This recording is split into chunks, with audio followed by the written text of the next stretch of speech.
on the psychology of achievement. Have you ever wondered why some people are more successful than others? Why some people earn more money, are happier, have better jobs, better relationships, better health, and seem to get far more out of life? Well, when I was 15 years old, this question began to preoccupy me. I've spent over 25 years. I've traveled in over 80 countries. I've worked at 30 different jobs, and I've spent, by my own estimate, about 30,000 hours in study to try to find the answer to why some people are more successful than others. And you know something? I have found that this is one of the most studied subjects in the world, that there's more information available on it today than has ever been available before, and that today we can say with complete confidence that success is as predictable as the sun rising in the east and setting in the west. Today you can be more successful faster than you ever dreamed possible if you will do two basic things. Number one, make a decision to exceed all your previous levels of accomplishment. Make a decision to be successful and to achieve your goals, whatever you construe them to be. And number two, learn how. This seminar has been assembled in order to teach you how. Since we put it together several years ago, over 150,000 men and women have been through this seminar in one form or another, and many of them have said it's like getting a brand new chance at life. One gentleman said to us it was like getting a blank check on the future.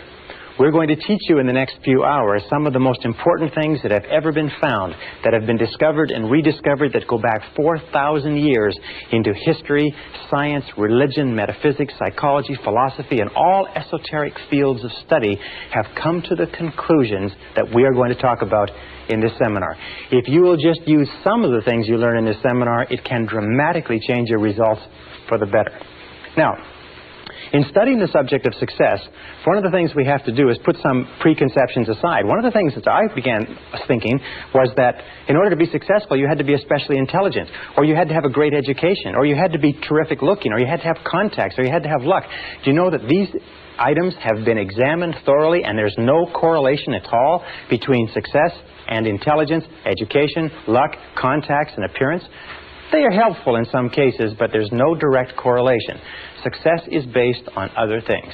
Now, before we go any further, let's talk about what we mean by success. When we look at the difference between animals and human beings, we find that animals have what is called a survival instinct. Animals work to get enough to eat, a place to sleep, to reproduce their species, and then they either hibernate and or die. Human beings have what you might call a success instinct. A success instinct means that human beings are driven internally to succeed. That it is as natural for you to be a success and to want to be a success as it is for you to breathe in and breathe out. That success, the drive to be and have and do and more, to fulfill your potential as a human being, is an absolutely essential part of your being. That we never are satisfied as long as we're alive. We always want to have more. We always want to be more. We always want to do more. The question, of course, is why is it that so few people achieve things in life? Let's talk about what the success instinct embraces. Now, I have looked at this for years and years, and in my estimation, success can be broken down and put under 7 categories.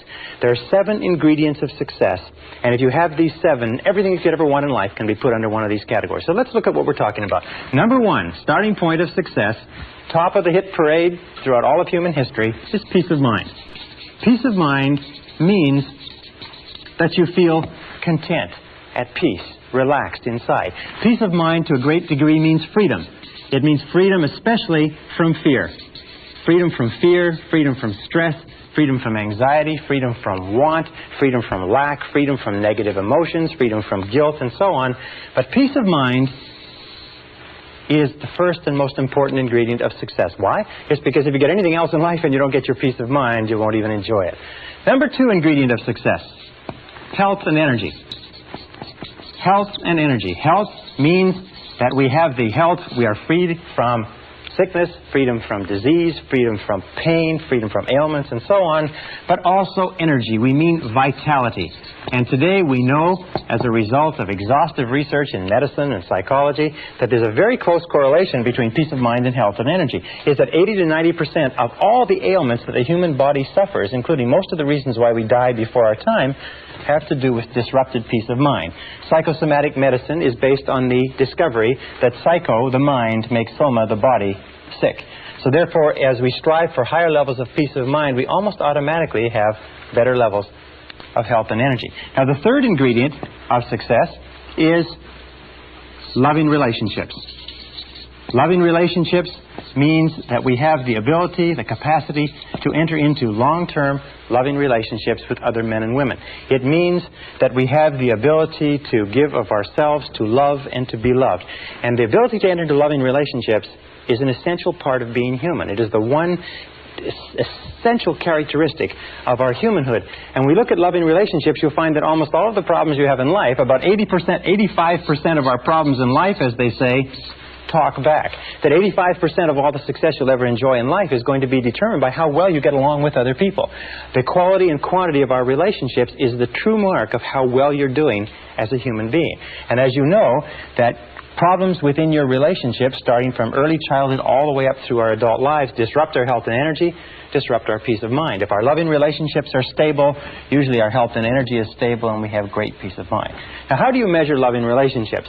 Well, one of the simplest measures that you can use is simply this. It is to ask yourself how much you laugh with another person. How much do you laugh? Because you'll find that the first thing that enters into a happy relationship is laughter, and the first thing that leaves when the relationship starts to go sour is the laughter.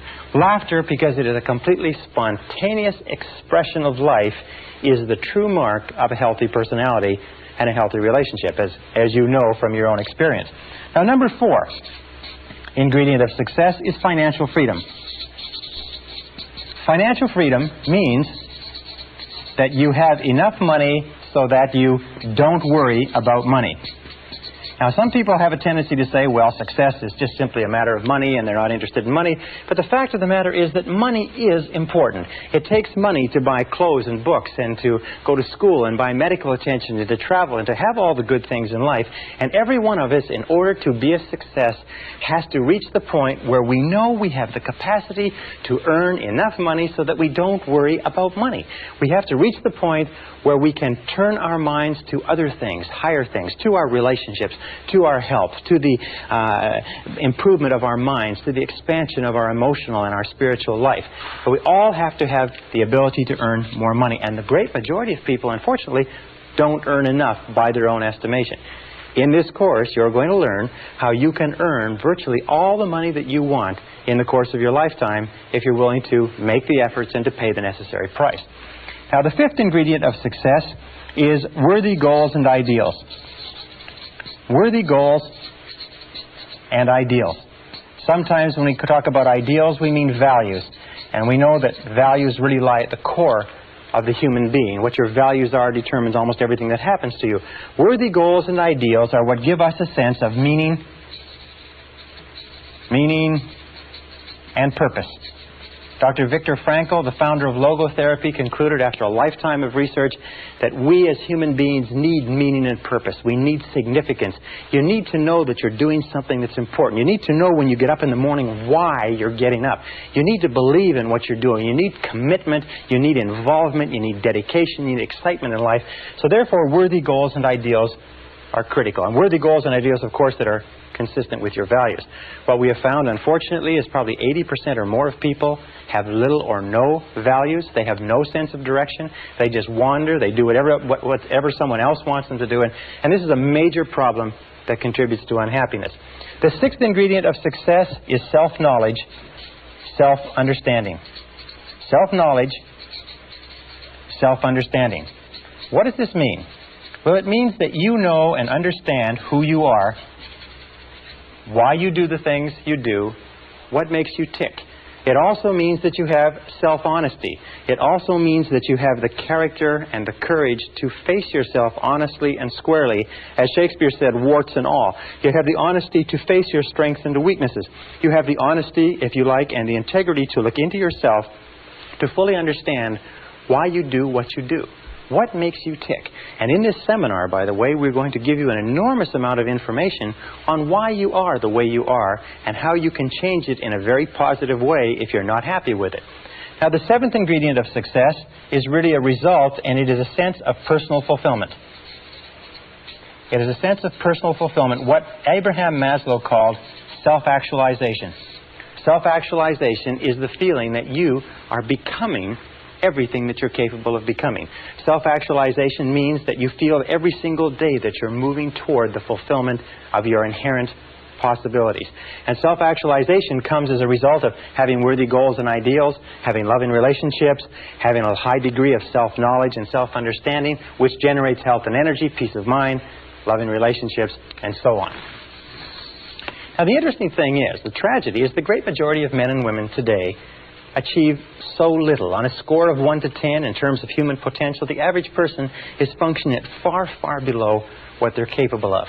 On a score of 1 to 10, the average person is scoring perhaps 2 or 3 on most of these scales. 84% of people working today are underemployed in that their jobs do not fully tax their abilities and their potential. 80% would rather be doing something else. In a study of married couples, what we found was that 38% of married couples would rather be married to someone else. We've also found that the great majority of people in our society, after a lifetime of well-paid work, retire broke. They retire poor, they retire on pensions. Only 1% become wealthy, only 5% become financially independent, 15% have some savings, and 80% are dependent on others. The average savings, lifetime savings of a retired couple in America or Canada today is less than $60,000. That's after earning between $500,000 and $1 million in an average working lifetime. Well, why is this? The number one reason is that we come into this world without an instruction manual. You can go through your entire education and never be taught anything about success. I personally believe that there should be a course on success in every single grade level, in every single school, in every single college and university. We come into the world like a computer. If you can imagine a computer, imagine that you bought this beautiful, sophisticated computer and you took it home. And you took it out of the box and you set it up, but you had no instruction manual. That you had to figure out how to work out this computer all by yourself. Or imagine a combination lock, being given a beautiful combination lock that is on a box that contains everything that you'd ever want, but you don't know the combination. We come into the world with no instruction manual, and we spend our whole lives trying to figure out how to do things right. Well, the key to success is, first of all, what we call understanding. Learning how to do things right. And this course is an instruction manual on success. You'll be able to get more out of yourself as a result of this course that you can possibly dream of today. The second ingredient is E, which requires effort. There are many people, as you know, lifelong students who study and study and study, but they never make the necessary or the correct efforts. The middle point is a multiplication sign, and understanding multiplied times effort equals results. In this course, what we're going to do is we're going to dramatically increase your understanding. We're going to give you the tools to dramatically increase the effectiveness of your efforts, so you're doing not only things right, but you are doing the right things, and you're going to dramatically increase your results. Many people have taken this course and been able to earn more in the following year than they earned in the previous 5. Many people have taken this course and been able to make more progress in 1 or 2 years than they made in their lifetime to date. It is not unusual for a person to take this course and double or triple their income within a matter of a few weeks or a few months, simply by applying some of these principles. Now, do these principles work? These principles are the basis of all success and achievement in adult life. Every successful man or woman uses them to some degree. Every successful man or woman practices them consciously or unconsciously. What we've done is we've developed them together in this seminar program as a system, very much like a process of learning anything, that if you will take it, if you will use it, if you will apply it systematically, if you will put it into action and you'll work with it consistently for even a short period of time, you're going to start to see changes that are absolutely marvelous. It is my contention that you can be, have, or do anything that you want in life. You can grow and expand and fulfill your potential. You can earn more money. You can have greater peace of mind. You can have more health and energy. You can have better loving relationships. You can have financial security. You can have a sense of personal fulfillment. You can have a great feeling of peace inside simply by following what's in this course. So please come with me. Let's go and let's begin to explore everything that you're capable of doing. Let us look at what you may be in terms of your future.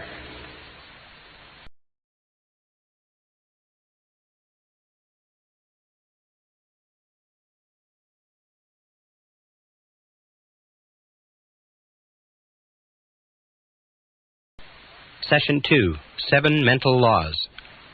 The starting point of self-knowledge is to recognize this wonderful fact is that you are extraordinary. You are unique. The odds against there being someone exactly like you are over 50 billion to 1. That every single part of your body, and anatomists and physiologists and doctors have demonstrated that your blood composition is different from any other person that has ever lived. Your fingerprints are different. Your lip prints are different. Even your ear prints are different. Even your toe prints are different from anybody that has ever lived. You are different from anyone else, and self-knowledge begins with accepting that you are a unique and special individual and that you have the capacity to do something wonderful with your life.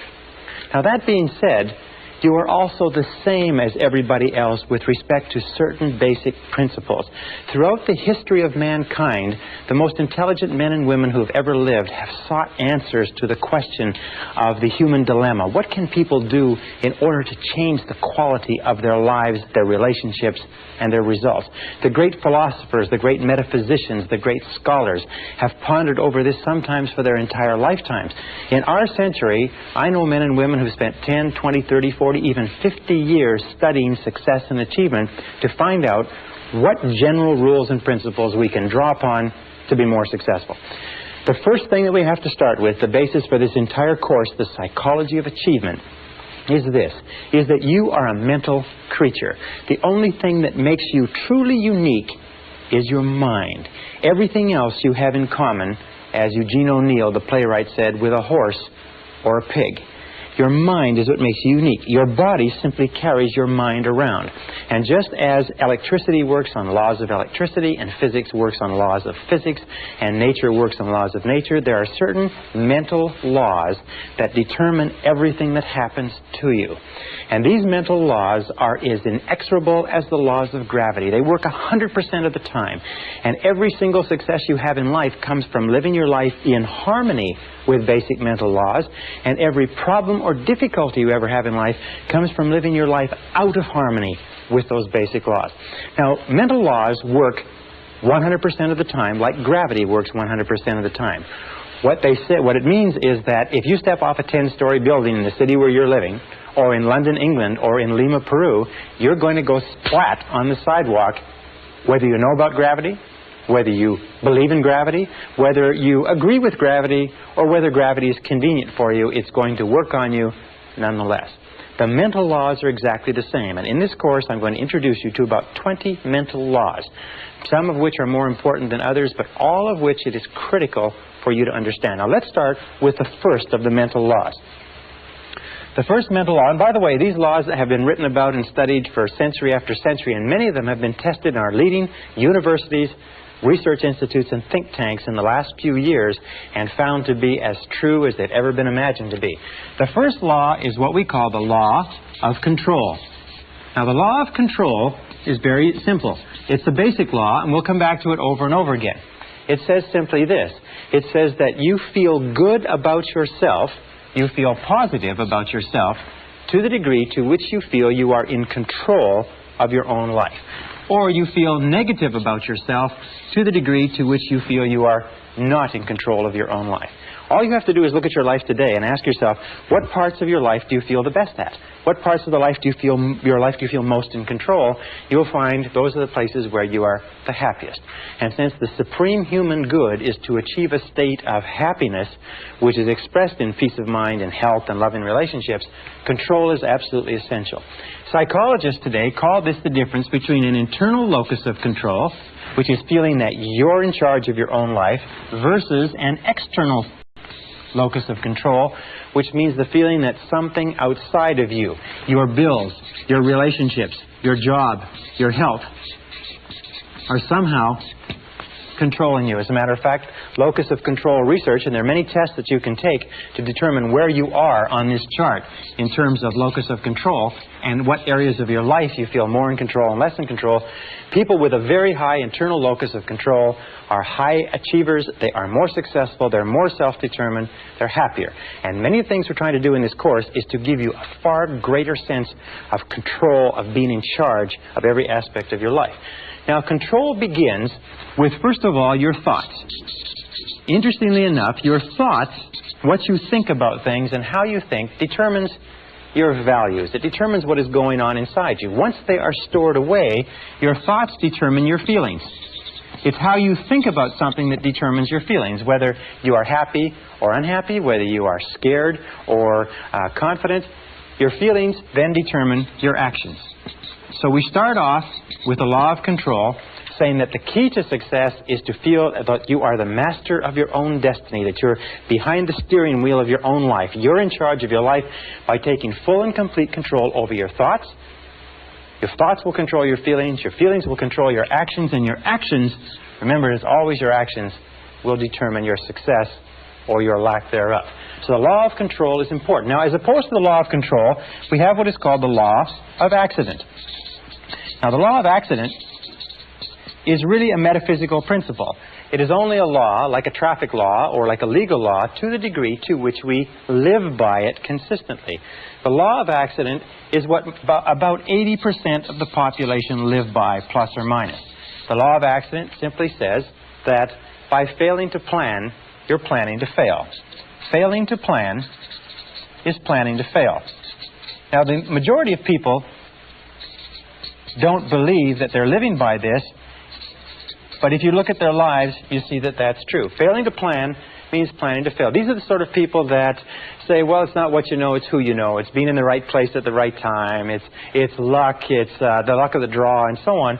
These are people who, as a result of feeling that their life is controlled by forces outside themselves, don't have clear plans, don't have clear goals, are not working persistently and consistently day by day toward accomplishing something they want, and their lives just seem to drift and go around in circle like a ship without a rudder. Now, a person, just like a ship without a rudder, a person with no central plan is a person who has very little control. Is a person who feels that, in fact, they are out of control of their lives, like they're falling through space with no place to stop. And these people are invariably unhappy. The reason why people are negative today, the reason why people are unhappy, the reason why people are sick and frustrated, the reason why people underachieve in life is most of them are living by this law of accident. And in so doing, they have no sense of control over their lives, they have no sense of inner peace, they have no sense of happiness, and so on. So we are going to show you how to free yourself from the law of accident personally or permanently. Now, the next law is what is called the law of cause and effect. The law of cause and effect says that for every effect in your life, there is a specific cause. That everything that happens in the universe happens for a reason. That nothing happens by accident. That failure does not happen by accident and success does not happen by accident. That happiness or lack of happiness are a result of cause and effect relationships. That if you have an effect in your life that you want to have more of, more success, more money, more happiness, better health, you can trace it back to a cause. And what you do is you repeat and duplicate the cause. If you have an effect in your life that you want to have less of, if you have problems, difficulties, and so on, you can also trace that back to a cause. All progress in human life and human society stems back from identifying the causes of what we want more of or less of and changing the causes. Now, the law of cause and effect, of course, is the iron law of the universe. This is the law, if you like, that we can come back to over and over again, and many of our laws are paraphrases of the iron law. It's also called the law of sowing and reaping, that wherever you sow, that also shall you reap. But the iron law, the law of cause and effect, gives us a complete sense of control. If we believe that there's a cause and effect relationship, that everything happens for a reason, then we have a tremendous feeling of control in our lives. We can identify the causes, we can duplicate the causes, we can make our lives anything we want. The most important application of the law of cause and effect is this. It is that thoughts are causes. Thoughts are causes and conditions are effects. Thoughts are causes and conditions are simply effects. The starting point of everything is your thoughts about something. It's your thoughts about a job, your thoughts about a relationship, your thoughts about your health, your thoughts about your future. Your thoughts become causative agents. The conditions become the effects. That if you wish to change any of the conditions of your life, you have to change the thoughts that precede those conditions. You have to change what is going on in your mind. Now, wonderfully enough, there's only one thing in the whole universe over which you have complete control, and that is your thoughts. So if you take full and complete control over your thoughts and keep your thoughts on what it is you want, make them positive causes, the conditions or effects will take care of themselves with the inexorability of a law of nature. Now, the next law is what is called the law of belief. The law of belief simply says that whatever you believe with feeling, and this is the key, with feeling, and the more emotion you put into a belief, becomes your reality. It becomes your reality because you will always act in a manner consistent with your beliefs. As a matter of fact, your entire reality right now is simply an outward picturing of your most intensely held beliefs. If you believe something that is positive or believe something that is negative, or as Henry Ford said, if you believe you can do a thing or if you believe you cannot, you are right. Our beliefs do form our realities. To the degree to which we believe anything to be true, our beliefs act as sort of like a screen. They filter out any information that is inconsistent with our beliefs. We have a deep down desire inside of us to remain consistent.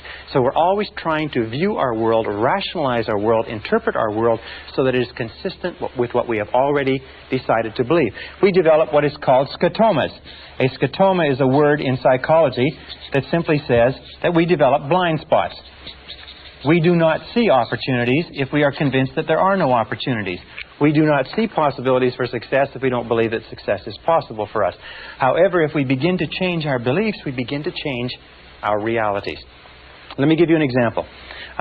There's a story of a young man who came from a small Midwestern town.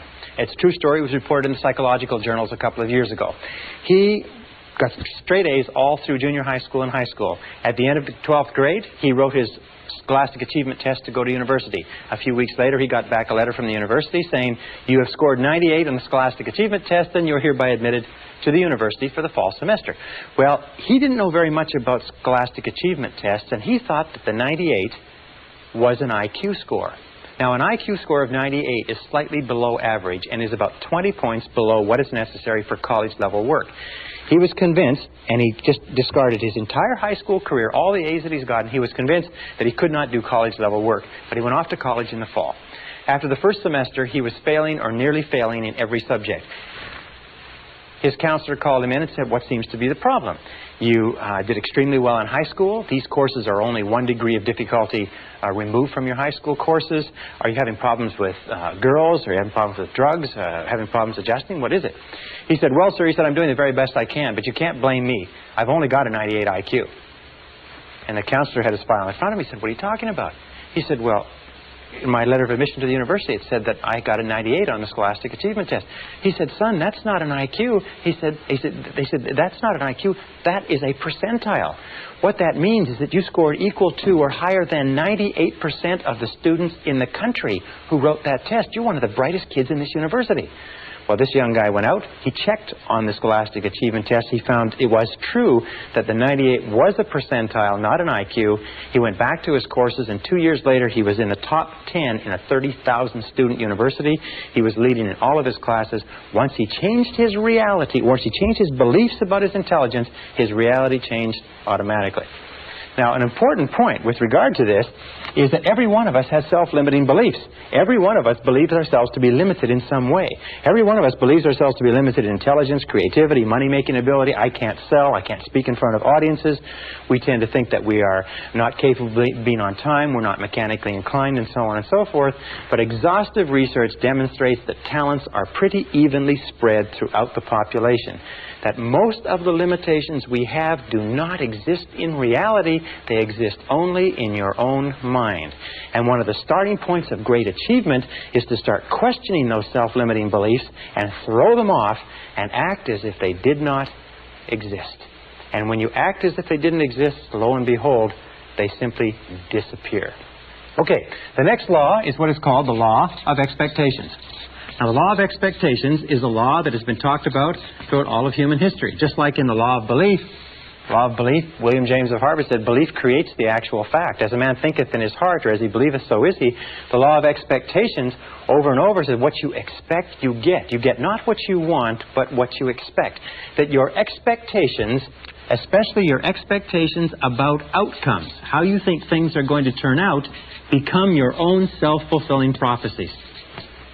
And Dr. Robert Rosenthal of Harvard University has done something like 300 experiments on expectations theory, on what is called experimenter theory, and he finds that your expectations have an effect on other people and events and circumstances, even if your expectations are based on totally false information. Whatever you expect with confidence. In other words, if you confidently expect good things to happen, surprise, surprise, good things happen to you. If you confidently expect negative things to happen, then negative things are going to happen to you. That most successful people have developed an attitude of confidently expecting good things to happen. It's called the attitude of positive self-expectancy. It is the attitude of the winner. The winner looks for good things to happen. The winner expects to win in advance, and lo and behold, whatever you expect with confidence tends to come true, even if the information upon which your expectations is based is totally false. Now, let me give you an example of expectations.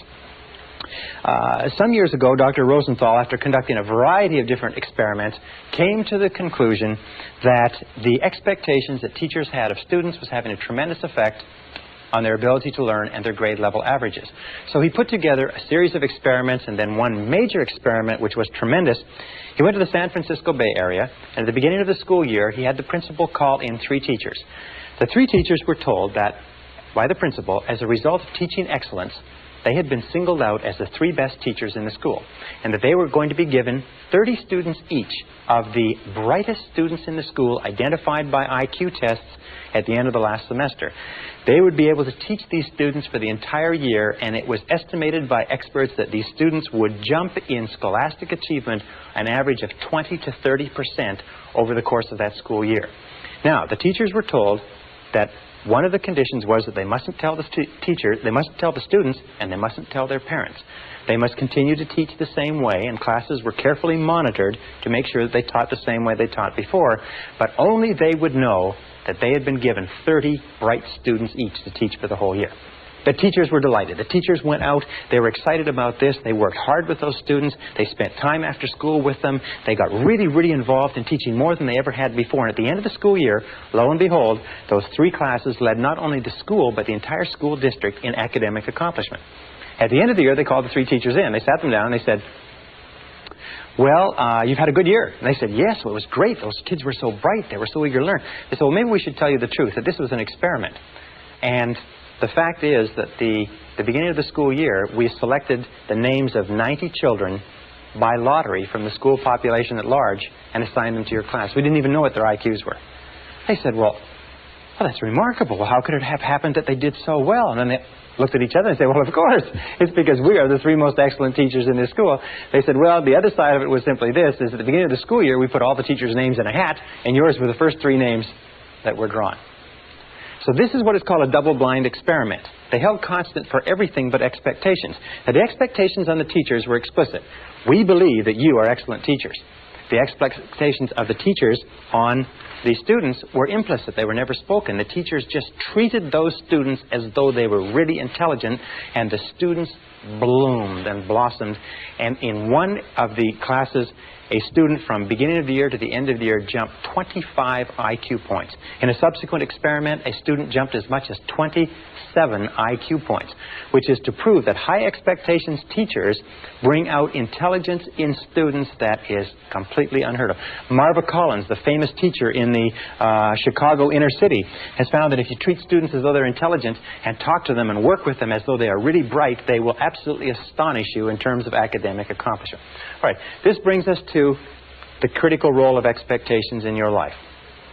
First part of expectations in your life, number 1, and where expectations affect you. Expectations of your parents. We have found that we have a tendency as adults to try to live up to or down to the expectation of our parents all our lives. If our parents were strong and supportive and loving and kind and encouraging and really believed in us, all our lives we will strive unconsciously to live a life consistent with those expectations. If our parents were critical and condemnatory and bitched and complained and griped about our grades and so on and so forth, we will find that all of our life we'll have a tendency to hold ourselves back. So be alert to that. What were the expectations of your parents? Were they positive? Were they negative? Were they boosting or were they discouraging? And how much are they affecting you today? Second area of expectations is the expectations of your boss. In all of our studies, we have found especially in the studies on excellence in organizations, we have found that high expectations, bosses have high performance work environments. Now, if you work for a boss who's negative, critical, and condemnatory, if you work for a boss that has negative expectations or a negative attitude, chances are your performance will be at the very lowest. As a matter of fact, if you look at the course of your working career, you'll find that the times of your life that you've enjoyed the most is working under a boss that has high positive expectations of you and your ability.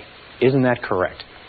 The third area of expectations is the expectations you have of others, especially of your children, especially of your spouse or your mate, especially of your subordinates or the people who look up to you.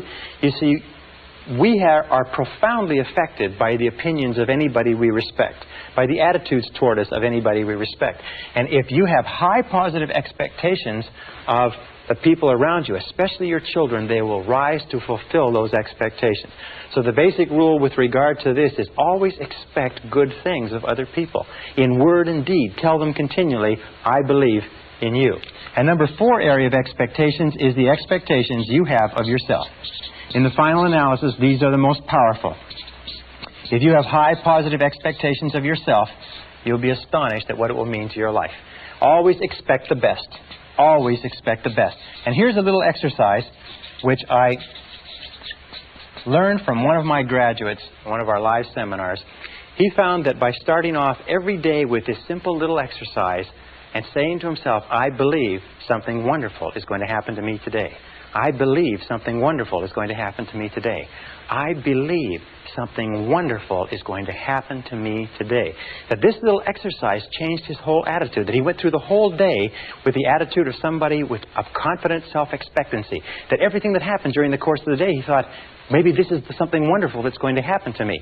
And you know that if you will do this, if you will say before you go to sleep, I believe something wonderful is going to happen to me tomorrow. And if you'll say when you get up in the morning, I believe something wonderful is going to happen to me today.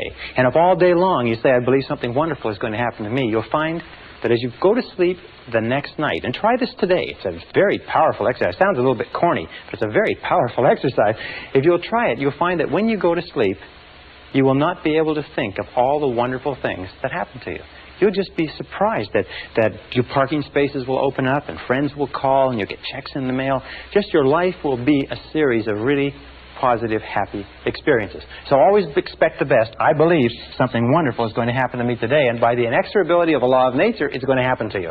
I can assure you it's happened to thousands and thousands and thousands of our graduates who will literally astonish you, the effect of this corny little exercise. All right, the next law is what is called the law of attraction.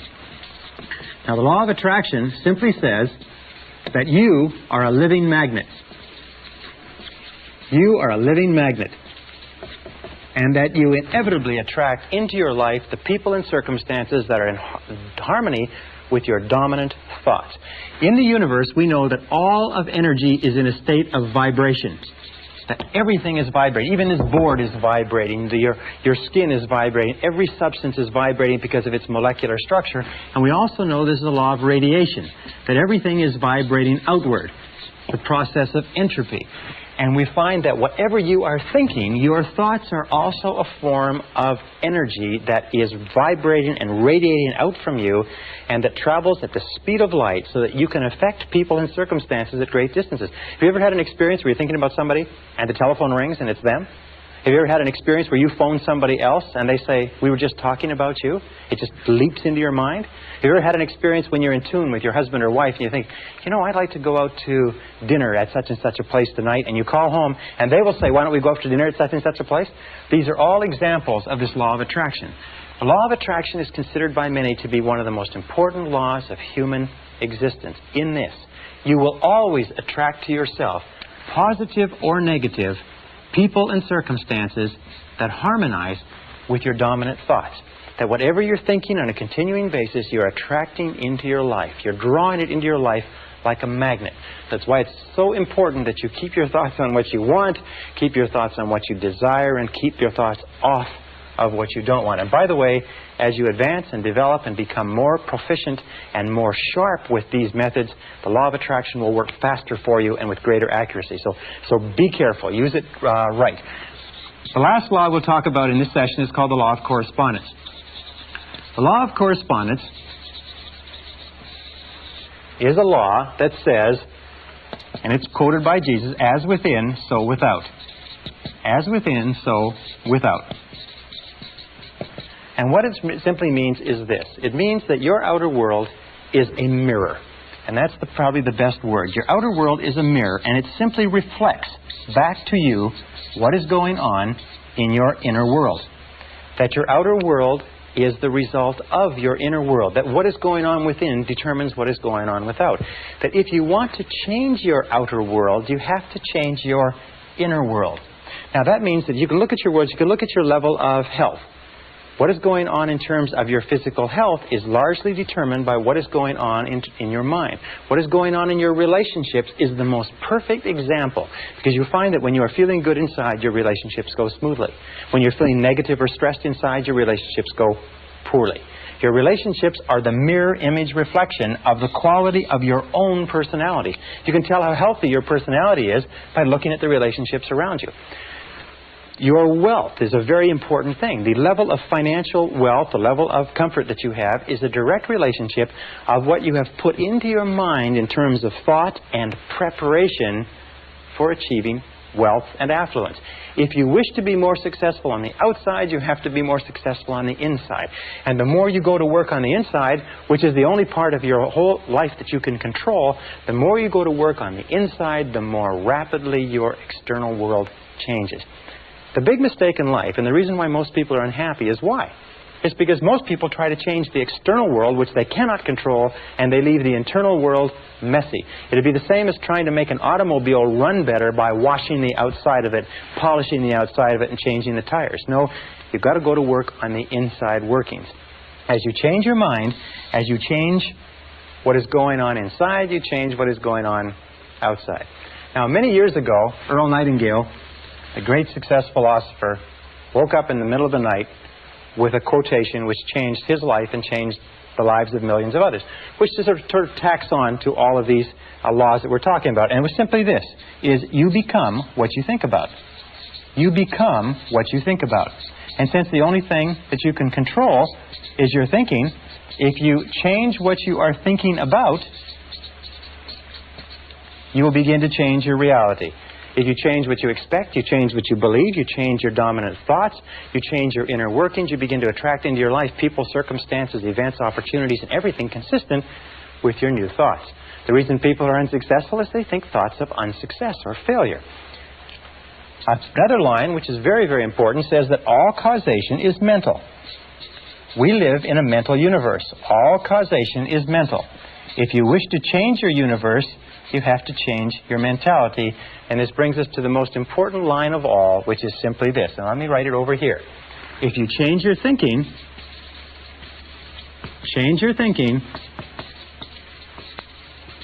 and you change your life.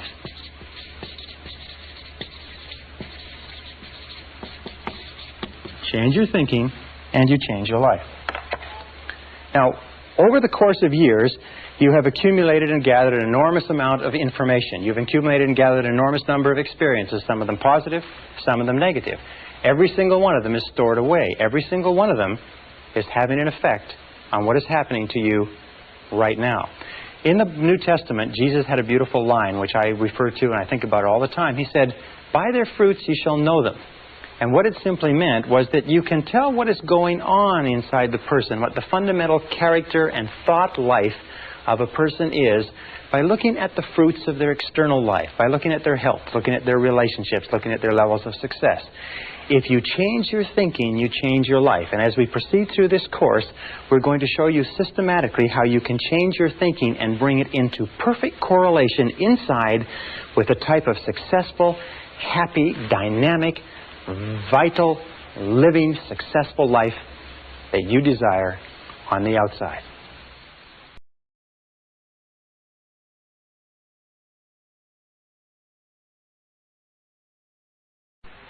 Session 3, Unlocking Your Potential.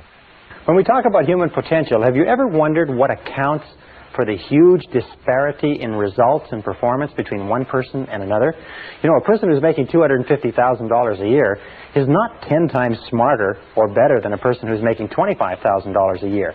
Why is there 10 times the difference in income? And you go all the way up the ladder to a person who's making $2.5 million a year. Is that person 100 times better, smarter than the person making $25,000 a year? Impossible. In a recent study of IQs, they picked 1,000 men and women out of the population and tested them for IQ. They found that the top person in that 1,000 selection was only 2.5 times smarter than the bottom person in that selection of IQs. Only 2.5 times the disparity, and that's probably true over the whole population. So what accounts for this great difference? Well, we talk about human potential. We come down to a very simple formula that I came up with some years ago that probably explains it a little bit. The formula starts off with what we call IA, which is inborn attributes. That's the qualities, the intelligence, the ability, the temperament, the things that you're born with that you can't really change very much, plus acquired attributes. Now, acquired attributes are very important. Those are your education, your training, your skill, your experience, knowledge, wisdom, and so on. Multiplied times A, which is your attitude, equals individual human potential, or individual human performance, or individual human results, if you like. Now, of these three, inborn attributes are largely fixed at birth. Acquired attributes can be changed, but it takes a while to change them, although sometimes they can be changed very rapidly. One valuable piece of information can dramatically change your effectiveness. But attitudes can be increased or decreased dramatically in seconds. That every single time we improve our attitude, we multiply all our capabilities. So that attitude has been rightly called the most important language in the human, or the most important word in the human language. Everything that we do in life, according to a Harvard study amongst executive recruiters, will be 85% attitudinal. 85% of your success will be determined by your attitude. That means determined by how positive or how much of a positive mental attitude you have. People with positive mental attitudes tend to advance more rapidly, move to the top of valuable organizations, earn more money, get more life satisfaction, and so on. Now, a positive mental attitude doesn't mean that you dance around in the street and throw flowers. It just means that you take a generally constructive attitude or approach towards your work, your life, your problems, your relationships, and so on. That according to the Cox Report on American Business, according to Success Magazine, 85% or more of everything that you accomplish will be attitudinal. So our question is, where do attitudes come from? And we found that attitudes come from expectations. Very, very simple. We talked about that before. And a very powerful way to instantaneously improve your attitude is to say to yourself, I believe something wonderful is going to happen to me today. As we said before, our expectations about outcomes determines our attitude. In other words, if you expect things to turn out well, you're going to have a positive attitude. If you expect things to turn out negatively, you're going to have a negative attitude. And the wonderful thing is you can manufacture your own expectations. I mean, you can expect whatever you want. You can expect good things, you can expect negative things, and chances are you won't be disappointed. Where do our expectations come from? Our expectations come from our beliefs, if you like, and our values. These are the core or the central motivating factors in our personality, our beliefs and values. And this brings us to an understanding of human potential. It means that basically our attitude is the outward expression of what is going on internally, consistent with the mental laws that we talked about. And with regard to beliefs, each of us has a bundle of beliefs way down deep inside, which psychologists call the self-concept. Now, the self-concept, or the discovery of it, has been considered by many to be the most important single breakthrough in understanding human performance in the 20th century, and I personally agree. The self-concept is like, if you wanted to use a military analogy, is the command center. Or if you wanted to use a technological analogy, it is the central program of your basic computer.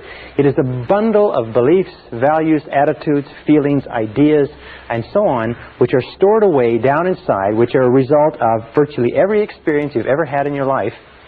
And some researchers say that the self-concept begins to form even before birth. But this self-concept, once it is in place, precedes, predicts, and determines your levels of effectiveness and performance in every area of your life. Your self-concept becomes the command center or the master program. The self-concept, or this bundle of beliefs, then determines what you will say, what you will do, how you will act, how you feel and react, and so on. What does it mean? It means that all improvements in your external life, all changes in your reality begin with a change in the self-concept. Let me give you an understanding of how it means. Here's a very simple graph. We talk about human potential, we say the average person uses 10% or less of their potential. According to the research, it's probably much less. Stanford Brain Institute in Santa Clara, California, estimates that it's probably closer to 2%. But we'll be generous and we'll say the average person is using 10%. It means that in the best of cases, the average person, you and I, have 90% of our potential untapped. One of the great philosophers, Oliver Wendell Holmes, said the great tragedy of the average person is that they go to their grave with their music still in them. They're still functioning on far, far less of their potential. So this is human potential. We find there's a direct relationship between human potential and the self-concept. That since our self-concepts, or our estimates of ourselves, if you like, are usually far lower than they need to be, our level of performance and effectiveness is far lower too. And we know that our self-concept is largely subjective. What does that mean? It means that the self-concept, what we believe to be true about ourselves, is really not based in reality. It's based on information that we've taken in, we accept it as true, and to the degree to which you believe anything about yourself, it becomes true for you because you act in a manner consistent with it. You know, there's some people who read their horoscopes and believe that their horoscopes are predicting their future. There's some people who will take criticism and condemnation from other people that they don't even respect and believe that that is an adequate or accurate reflection of their own abilities. But whatever you believe, whatever you accept as true, becomes true for you. Now, we also know that as an adult, you have a variety of self-concepts. You have a self-concept for how you dress, how much you weigh, how much you eat, how you speak in public, what kind of a parent you are, what kind of a child you are to your parents, what kind of a husband or wife you are, what kind of a lover, what kind of a driver. Interesting about driving. All men have a very positive self-concept with regard to driving. Women don't understand this, but all men are born with an inherent genius at driving. That men are all great drivers. And if you don't believe it, all you have to do, ladies who are watching this, all you have to do is think about the last time you tried to correct a man's driving. You'll find that it is not well responded to. How do we respond when somebody challenges our self-concept by suggesting that we are not the person we think we are? We become defensive, we become angry, we become irritable, we become difficult to get along with. We have a self-concept for how creative we are, how intelligent, how fast we read, how good we are at athletics. And if you practice a variety of different sports, you have a self-concept for every one of those sports. We have a self-concept for how well we cook, how well we raise our children, how well we clean our home, what kind of cars we drive, and so on.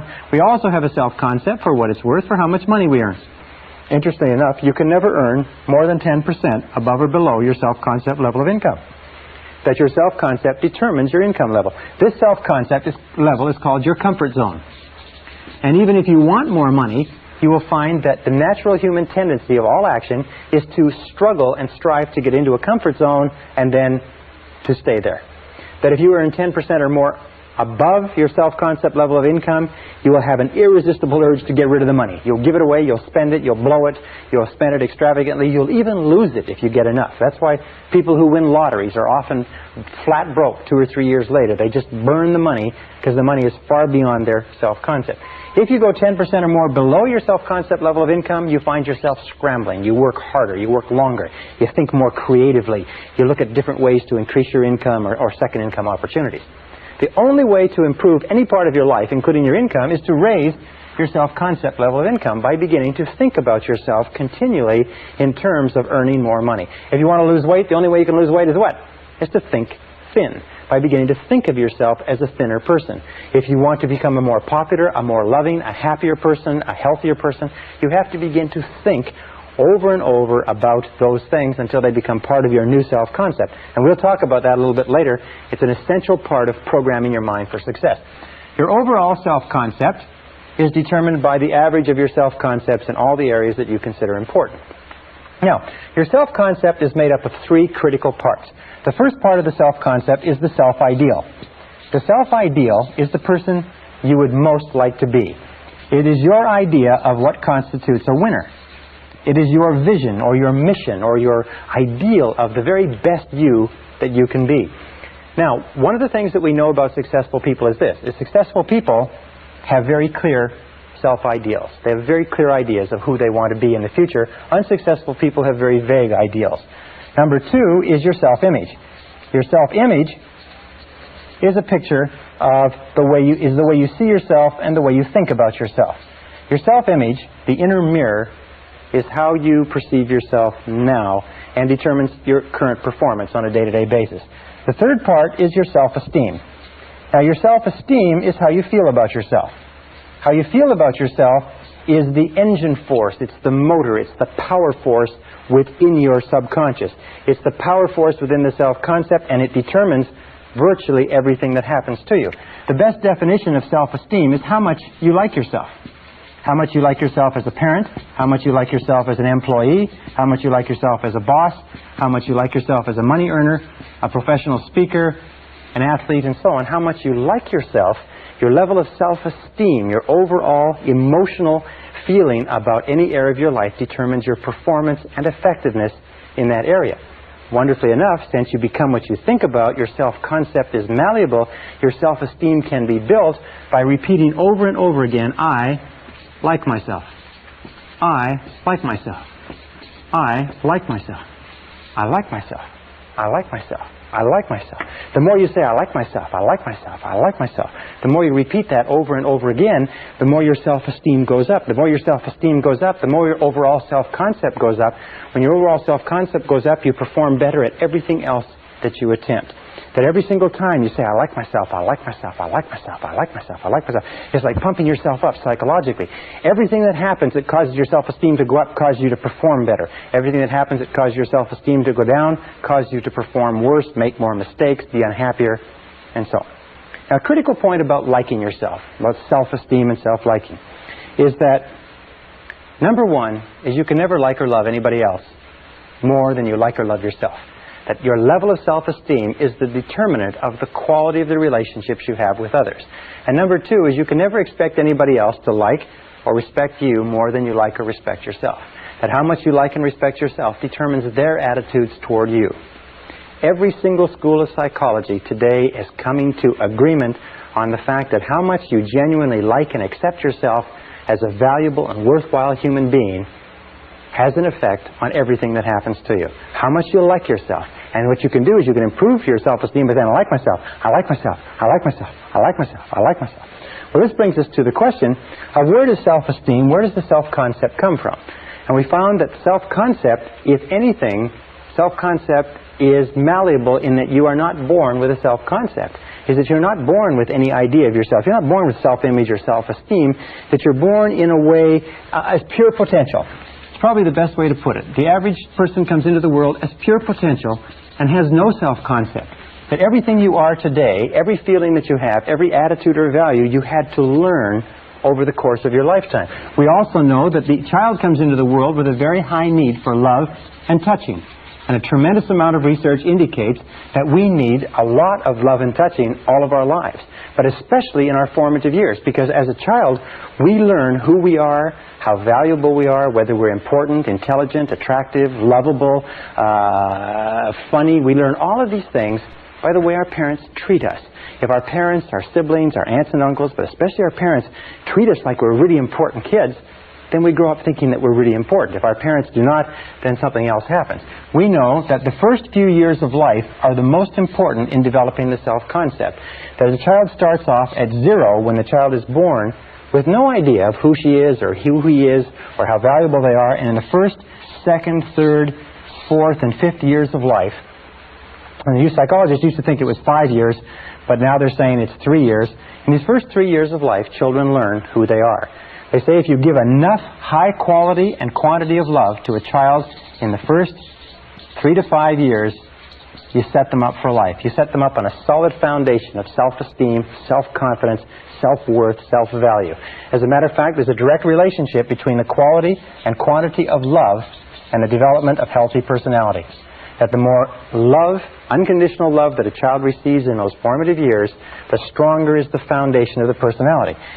To reverse the equation, that virtually all problems in psychosis, neurosis, personality disturbances, and behavior problems arise from problems way down in the self-concept. And we can go back as adults, here's our adult personality, we can go back as adults, we can correct the flaws in our foundation, the cracks if you like, by repeating over and over again, I like myself, I like myself, I like myself, and driving down that healing concrete deep into the foundation of our personality. Remember, children need love like roses need rain. Children that are deprived of love often die of love starvation. It's a disease called marasmus. Now, what else do we know about children? We know that children come into the world with two remarkable attributes. The first is that they're fearless. Children are born with no fears. They're not afraid of anything except falling and loud noises. And this is expressed in the attitude, I can. Children come into the world believing they can do anything. And anybody who's ever raised a child to the age of 3 or 4 or 5 knows you have to spend those first few years stopping them from killing themselves because they're little kamikaze pilots, because they're not afraid of anything. The second attribute is they come into the world completely spontaneous.